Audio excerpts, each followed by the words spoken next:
Welcome to Bravo Live. My name is Lynne Mitchell. I'm a longtime member of the opera. I first started after my first couple of operas here, noticing there were volunteers that were learning a lot and really engaged with the opera. So that's why I joined the League, and every time I'm in this wonderful building, I try to learn something new. Today, I'm going to help you learn something new about some of our artists that work backstage or behind closed doors. I would like to have you meet Nino Sanikidze and her sister Tamara Sanikidze. Nino's with the opera. Tamar comes in and out of town and currently is prompting for Aida. So welcome, ladies. When Los Angeles Opera first started, we didn't have a prompt box, but now we do. Nino, I know that you started prompting here at Los Angeles. Can you tell about that first opportunity? Oh, and tell us what prompting is. Maestro Conlon gets the credit of establishing the institution of a prompter here because he strongly believes that prompter as part of the production adds an element to the actual performance. And so when he came here, he and I started in the same year, 2006. So he said every production, every performance will have a prompter.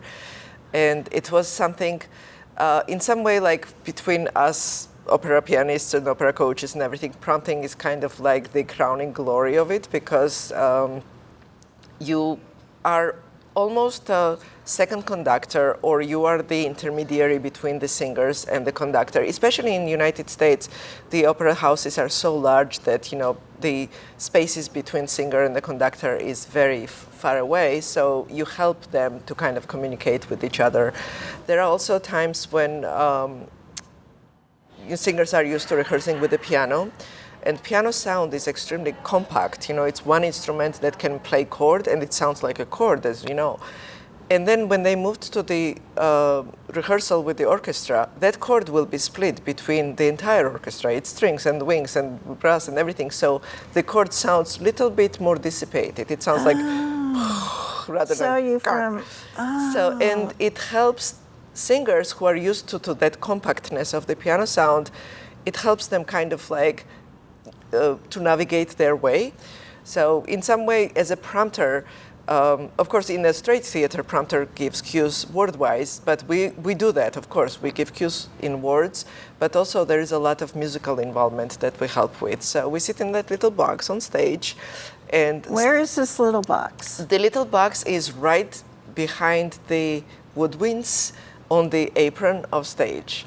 And every smart singer knows when they go on stage, no matter what the staging is, they have this peripheral vision of that box, and we know to stare in their eyes and contact. It's a skill that you develop. Like I listen to even if I'm not looking at them, when I hear a slight something, like whether it's a hesitation or something, you can hear it. It's like your child. Your child is well or not well, right? It's something that you develop as a skill, and they need help, so you just go like, throw at them whatever they need. It may be a note, it may be rhythm, it may be entrance, it may be word. It's a live performance for us as well, so it's not like something you can just relax and enjoy. As I said, I think I can count on my hand the shows that I have seen versus worked. As a mother, I think prompting is metaphor to the motherhood, very much so that if you did a good job as a mother, it shows on your child. In the same way, ideally, if show went well, nobody should know that you were there. But you were there metaphorically in the same way. Production is like life, and then anytime they need your support, whatever it may be, I'm there for them. supporting them any way they need. As Nino said, it can be a word, it can be an intonation, it can be a rhythm. Rhythm is always most important issue because, again, the orchestra is slightly delayed, and then when they sing, they don't hear. So they need us more than they think.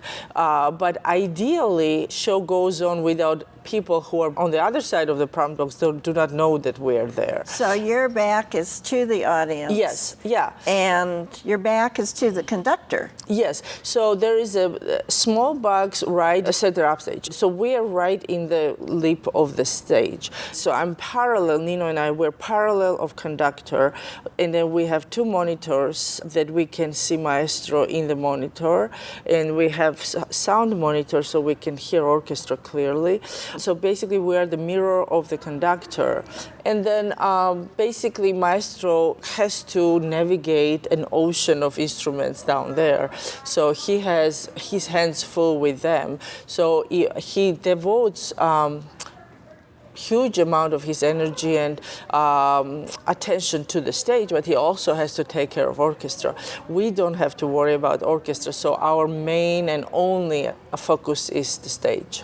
I'll call us safety blanket because every person on stage knows if something happens, they can, because as Tamara said, our only job is to make them comfortable and safe. So we are safety blankets. Have you ever lost your place, or you've always been that support that you intended to be? We try. I don't think I can remember. I don't think I've ever lost my place, but there has been moments where like things kind of like a zipper unzipped, and then I had to very quickly zip it back. And then I was very lucky to work with a really wonderful team of prompters and conductors, and they taught me how to operate in a crisis mode. So when things go like this way, I know what would it take to go back. And then this crisis mode operation, which I try to teach my students as well, is critical for our job, because anybody can do well when everything is fine. When it's a sunny, nice day and show is going well, it's great. But something's gonna happen sooner or later, and you have to know how to handle it. Nino, recently you told me how you started prompting. So can you share that interesting story with our Opera League members? So when I first moved here in, I think, 2008, we were charged, as a young artist program, we were charged by preparing the workshop of Daniel Catan's Il Postino, which then, of course, became such a huge success. Daniel for Catan. And he was incredibly generous person and extremely talented composer. And it is very sad that we speak of him in the past tense because, very, very young, he unexpectedly passed away. But I'm glad that he saw the success of the piece because it really deserves such recognition as it received. So working with him so closely on the piece and preparing the young artists for this workshop, I conducted the workshop, and it was very, very useful session because then there were things that came up in the workshop that were added later to the piece. So it was kind of like crucial moment for the piece to become what it is now. And isn't that like the purpose of the workshops? But for me, it became also the first piece with which I came into the prompting world, because when we actually mounted this production, it was kind of natural for me to take over the role of the prompter. And as you know, then Postino was co-produced by so many theaters, so a few of them who also have a prompter institution in their theaters, when they were speaking to, I believe it was Rupert who they spoke to, and they said, Rupert Hemmings. Yes, yeah. They said, we want this production to come to us and the prompter with it. So I ended up going to Santiago, Chile with it, the Teatro Real in Madrid, and then from then on, in Teatro Real, I went back to prompt some other performances and productions and titles because of how my relationships with them developed. And in the opera house here, I prompt every year a title or two. So it's really it's unmatched. The experience is absolutely beautiful, and that feeling of being part of the show is really very something that fills me with pride and responsibility, and just really true joy. Like, you know, I come out of the prompter's box at the end of the show, it's like I'm spent, as well as every musician, singer, conductor, everybody. It's like, we did good, you know. So. And what was your first experience prompting? Equally special in a way, it also was here as well. In 2011, I came here as a guest to play Evgeny Onegin, and Maestro Kalin asked me, would you like to come back for next year? So, of course, I said, of course. So very next year, when they sent contract options, and then it was prompting production for Maestro Kalin in the pit. Of course, I very joyously accepted contract, but it happened that my husband and I started a family. So by the time contract came, I was 8 months pregnant. But this is what I was telling earlier. The prompt box here is like a Maserati of prompt boxes. No other place that I know of, 8-month pregnant lady can get in the box and do their job. It is beautifully manufactured and mechanized box, and then minimal physical fluidity is needed to get in there, unlike some other houses. So I was very lucky that my first prompting experience was not, I didn't have to give it up because I was pregnant and my physical shape had a certain demand.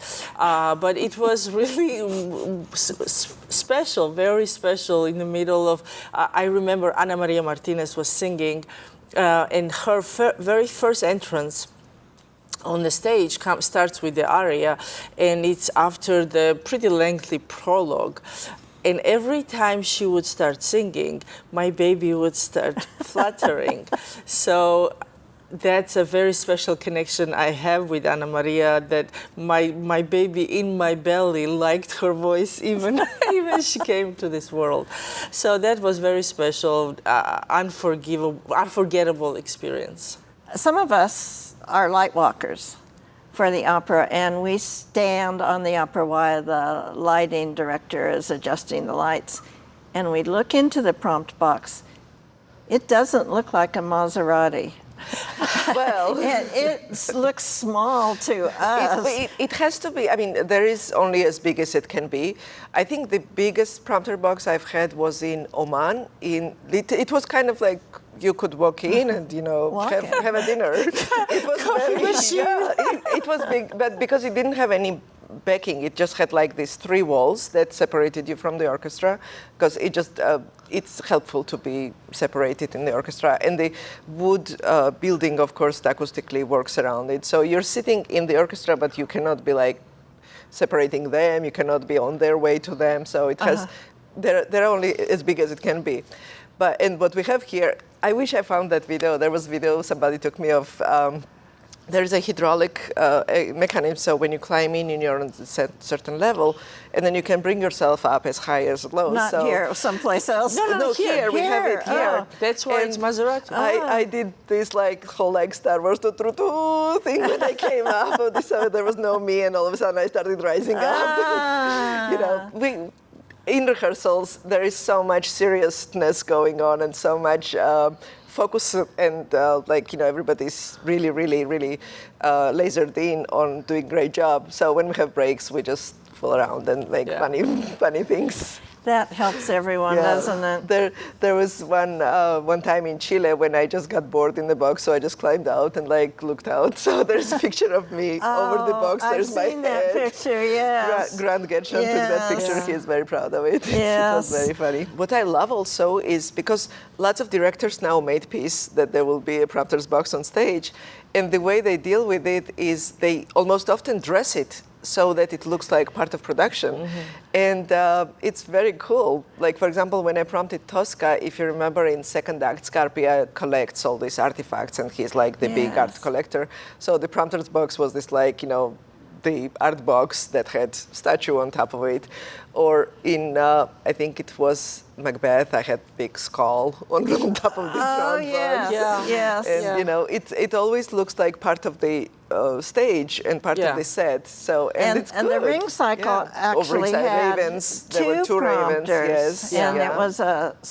it was Susanna Lemberska and Julia was- Levin. And Yeah. was it? Oh, it was a bird. What was- Raven. A Yeah. raven. Which yes. is a big, Yes. big symbolic element. Yes. Well, that whole ring was all about symbols and what is in Yes. Wagner's text. So I loved it. It was so true to text.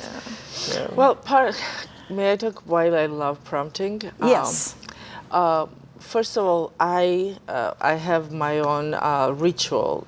I have to watch Golden Girls before I come to the Opera House. That's my happy place. That's my happy family. As I said, when I came to Iowa, I didn't speak any English, so somebody gave me a TV that had only one channel, Lifetime channel, and that showed Golden Girls, I think, 23 hours a day. So these ladies became my grandmothers, and then they introduced, they gave me family, so they're very special to me. So that makes me happy, and then I get in the prompter's box at least 40 minutes ahead of time. I really love hearing orchestra members come in and start warming up. It's so exciting to hear because it seems like it's a chaos, but it's actually profound polyphony where every single one of them are working, and they all have one goal, and they're united in this one goal to make this performance better than the last.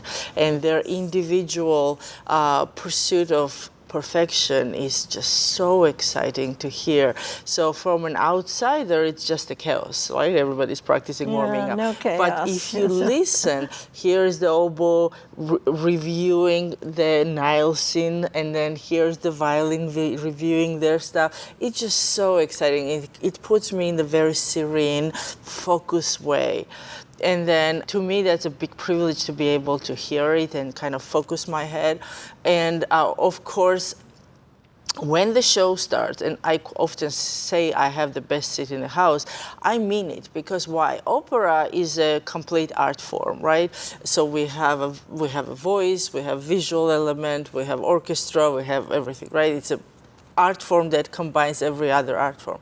But it's also a sport. And what I mean by sport, that it is so excitingly competitive on stage.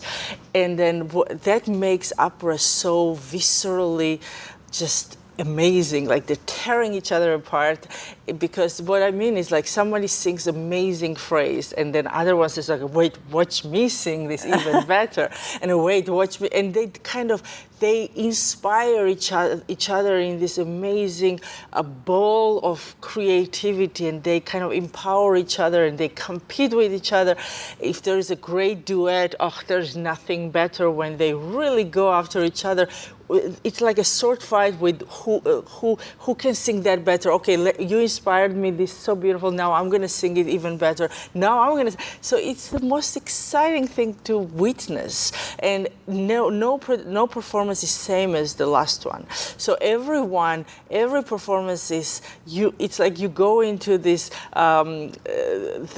into this ring and you don't know what to expect, and I'm there to watch it, and it's so exciting. Another big part of my ritual is I put the reddest and brightest lipsticks, because often they follow my lips, so they need to see very, very bright colors on me. And then so many of my colleagues have mentioned that the very first information they get, how they did it, is from us. So the smile is so important, because that's the first time they know how was my high note, because as they sing, they don't necessarily hear, right? They don't necessarily know how to. They go by a sensation, and they go by what they see on our faces. So smile with a bright red lipstick is a very important thing in the prompter's How box. reassuring. Yes. And I bet you don't go, No. Sometimes. No. There are some of the young artists joke because they're like, I know I didn't do that right, but you didn't have that face. That face, yes. Nick Brownlee still now remembers when he was singing Colline. It was not his fault. The production was, his staging was complicated, that he had to run up and down the stairs and then do this one line perfectly in time, of course. And he got it so well once that I gave him 2 thumbs up, and he's like, I will never live up to that expectation of 2 thumbs up. It will always be like maybe 1.5 thumbs or like 1 thumbs. But yeah, no, it's as I said, we are there to infuse confidence and safety, and just they're doing great. Yeah, and if something doesn't go well, you cannot turn time back and let them try again. So what I do is I take note, and then if something doesn't go well, I take a note, and then before the next performance, I knock on their door and say like, hey, just a reminder, blah blah blah, and next time it will be fixed. There is no magic pill to go back, so there is no point of having a face. But productive thing is to make a note and fix it for the next performance. And at that moment, what happens is, like, say somebody came in wrong or they've lost it or anything. Exactly, Tata said, we cannot fix what you just happened, so you just hold them until the next entrance is. Exactly. So, like, they will just sit and wait, and then you bring them in smoothly. Yeah. Nobody's gonna know. You are so important. Well, if you say so. No, but that's true, I think, for everyone. Like, if you're an oboe player, probably that's also true. And that's conductor's job. And I think for conductors who, just like Tata said, have to deal with times 60 or 80 people and kind of be always on the roll to fix those kind of things, it gives a little peace of mind that if they take off their eyes off stage for 2 minutes, we are there to do that. Yeah, and it means the world to me, and I'm sure to Nino as well, that when the artists and chorus, when they thank us after the show, that because I feel like when they blow kisses to the prompt box, on the stage or off stage, I mean, it means a lot, because that means that they appreciate and they value what we have to do, because it's like until they need it, they don't necessarily know what it is. But when they need it, boy, they're happy we're there. So we need to, as an audience, look during those curtain calls, as well as applauding the music, but look to see how they thank you on stage, and then, as you say, off stage. And it is the relationship like you develop throughout the rehearsal period, because just like every person is different, every artist is different, and they need different things. So, we meet them up throughout the rehearsal process and learn what helps them. Somebody needs their line way earlier, because that way they can think about it and process it, and when it's time, then they can go. Somebody, if you do that, will sing it then, which will be wrong. So, that's why we always go to rehearsals to kind of get a sense of what kind of artist these people is. Of course, in LA Opera, we are very loyal to our artists. So by now, almost 60% of the artists that come to our stage is someone we know really well, and I know exactly how they work and everything. But there's always going to be something new or something. A new piece for them, or maybe actually old piece that they have to do it different way. So there are all sorts of variables that come with it. We have 3 ways to communicate on stage: right hand, left hand, and mouth. That's all you got. You cannot wiggle your ear, and you cannot. So basically, you learn very specifically what right hand stands for, what left hand stands for, what your mouth stands for, and then you apply as needed. It's a technique just like any other technique. You need to develop it, or you need to practice it. That's what mirrors are for. I've spent hours and hours in front of the mirror. Absolutely, with your because it has to be very, very mechanized. You cannot, wing it. You cannot wing it. You have to be a master at this. Just like conductors are masters. That if they wing it, orchestra will not. The specificity is the key for sure. So you actually start rehearsing your prompting during the rehearsal process Is it before you go on stage Yes, for yeah. on-stage Well, we start rehearsals? learning the piece just like every other coach. We know it how to play, we know how to sing. Sometimes there are, as you know, in the big operas like Aida and such, sometimes there are 6, 7 principals singing at the same time, Yes. plus the chorus. So, of course, we have to know everybody's lines. So that is the element that is added to solo pianists when they know how to play piano, but then also you add this variety of languages and learning how to say all these words in different things in time. In time is the most crucial. How do you do the timing? Do you beat it out? Beat it, yes, yeah. And we watch conductor and we try to match what conductor does. Sometimes we do countdown for example, that's also big relationship is with the chorus masters or chorus directors or choristers themselves who come to us and say at this place we will need this.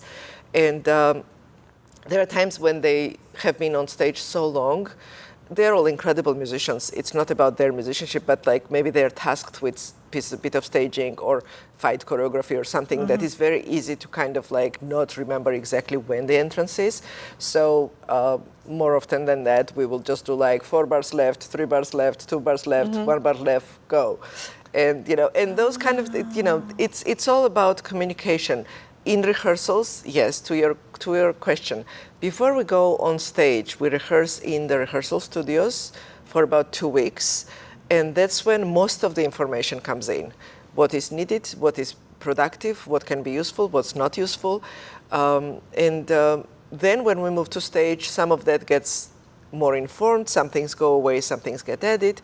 And because we are in the box, we don't really know how it looks or sounds from there. So everybody who is in the house, the rest of the music staff, the chorus directors, maestro, then they are the ones giving us all that information. So it's constantly learning something new about this group of people. And fluidity, being able to adapt is very essential. I was doing a production with a singer who has sang over 100 performances of this particular role. So early on, they told me, don't worry about me, I've got this. So you don't have to worry about me, worry about everybody else but me. But we got on stage, and from the first 10, 15 minutes, I knew that, not that I had to worry, but they needed me more than they thought they would. So right away, I adapted and then made sure that they were taken care of. So a lot of information is given during rehearsals, but stage always changes things, so we have to be adaptable. This is like a separate profession altogether. Yeah. How are you hired? What's your lead time? Do you know if you're prompting something next year? For me, I have a golden rule that I will not accept contract of a new piece that I have not done if I don't have at least 1 year to learn it. But it's because I know my brain limits and how busy I am in my life. Some of my colleagues, including Nino, they can learn so much faster, but I learn very slowly. So if it's a title that I have not worked, I will need at least a year ahead. Luckily, opera houses and mostly maestri usually ask us in advance, would you be able or interested to do this? And usually there is at least a year ahead. I will not accept a contract on 3 months notice if it's a new title. If it's something like I've done many times, sure, but for new title I will need at least a year or more. Nino is much faster on that. It's all. No, I have colleagues who, especially modern music, which I'm absolutely unable to learn at all. I have colleagues who look at these super complex scores, and in 2 weeks they're completely fluent in it. And I mean, that takes really, really special brain. But I know my limitations, so I would rather say no than do a bad job. But if I can have enough time, then of course I'd be happy to accept contract. Yeah. I can't thank you two for helping us understand what goes on learning how to accompany, understanding young singers, and most especially prompting. I think you've really given us a lot to think about and a lot to look for. Thank So you. thank you so Thank you. very, very much. I know that the season is coming to a close. You have a few more productions of Aida to get in that box. Yes. And I know that both of you are going to be the Music Academy of the West this summer, with Nino leaving very soon. Yeah. And I hope I'll see you up there. Yes. We hope so too. And That's then where we met, remember? Yes, we met all the long 20 time, years yes, ago yeah, up there when you yeah. were a student, and I've cherished our friendship and yours Absolutely. too. Of course. I Come to remember San your Francisco. fall staff up there. Yes. Oh, yes. Yes. Okay. And this fall I'll be prompting Onegin in San Francisco, so please come Oh, up. okay. if you're Okay. interested. Well, Yeah. thank you so very much for Thank honoring you. us with Thank all you. your knowledge and your clear thinking. We appreciate your friendship, and we look forward to seeing you around the halls. Thank Yes, you. thank you Looking so forward. much. Thank you Thank for you. everything you do and what the Opera League does. It's Yes. really wonderful organization that not many opera houses can Yeah. boast. So Yeah. it's really special. It's our pleasure. Yeah, definitely. We love Thank learning. you. We love helping. Yes. Thank you. Fantastic. Thank Thank you. you.